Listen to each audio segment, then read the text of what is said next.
y lo dejé, pero había algo en él que seguía ahí latente en mí y leí muchas cosas relacionadas con el libro hasta que volví a retomar hace un año y bueno, pues ya fue un poco parte de mi vida, ¿no? Entonces me ocurre, es un consejo que te pido, me ocurre que a veces cuando leo, a menudo, ¿no? Bueno, imagino que nos ocurrirá a todos, eso que lees un párrafo y lo cierras y te dices, joder, ya no lees más. Es como que crece la hierba. Sí. Y después me ocurre bueno, mi entorno, la gente que conozco, mis amigos, en el curro, ese tipo de cosas, a nadie le interesa esta historia, no es lo habitual. Y toda esa gente... No es trending topic esto. Toda esa gente funciona a modo de cortacésped. Coges el césped con el curso y después viene la segadura diaria. Me cuesta mucho la práctica. Imagino que es porque llevo poco tiempo y tal, pero... Sí. Sí.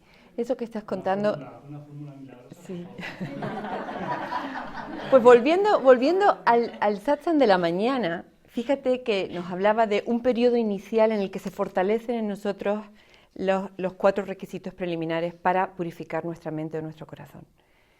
Y hay que tener una paciencia infinita, infinita, porque al principio nos va a parecer que lo que se está entablando es una lucha entre nuestro deseo de conocer la verdad y nuestro deseo, que suele ganar la partida, de mantenernos con las raíces en la ilusión. Podemos ver como si yo siento que mi relación con otros, en el trabajo, en la familia, mis amistades, etc., me hacen de cortacésped, me desaniman, me parece que me quitan la motivación para seguir con la lectura y la práctica del curso.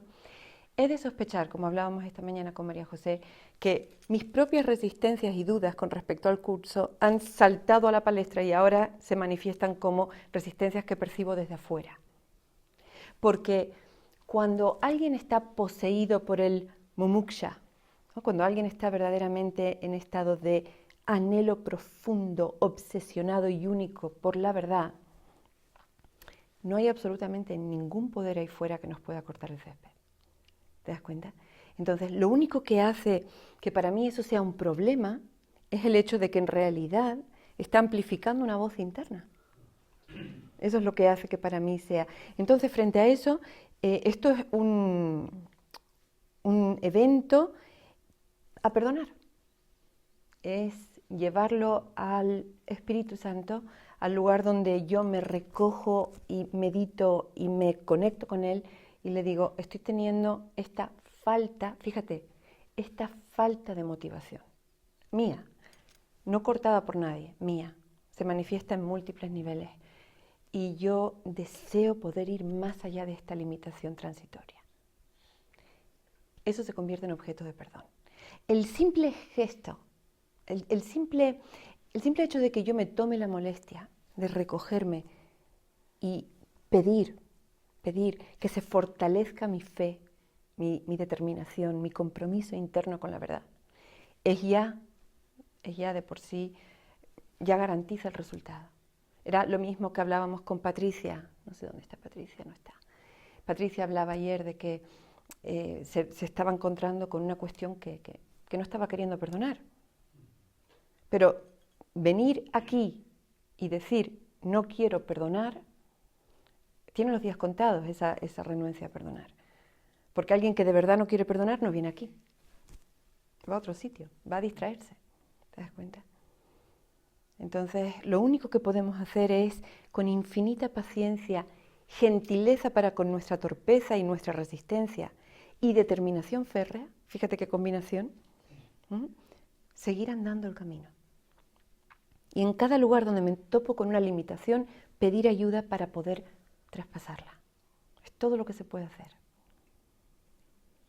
Y confiar en esto, aquí sí tendrás que aplicar la fe de la que hablábamos esta mañana, porque no es aún tu experiencia, pero llegará a serlo.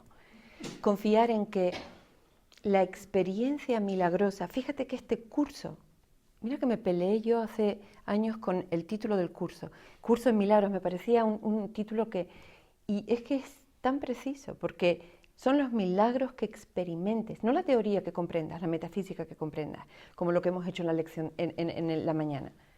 Es la experiencia de unidad o amor que tú tengas lo que irá fortaleciendo tu deseo de verdad. Porque aún aprendemos por contrastes. Nosotros estamos acostumbrados a considerar reales dos contrapartes y a creer que somos los que elegimos entre ambas, como si ambas tuvieran la misma realidad. Pero la lección de hoy nos asegura que solo una es real, la otra es nada.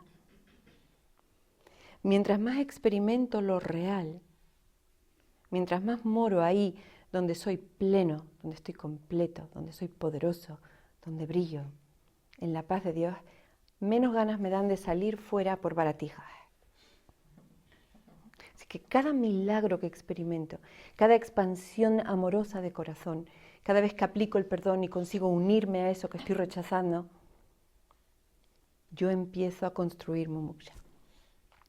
Y mumuksha es un poder absolutamente imparable, aquel que está tocado por la gracia de no querer otra cosa que la verdad o el amor, la obtiene. No hay poder que se le ponga por delante.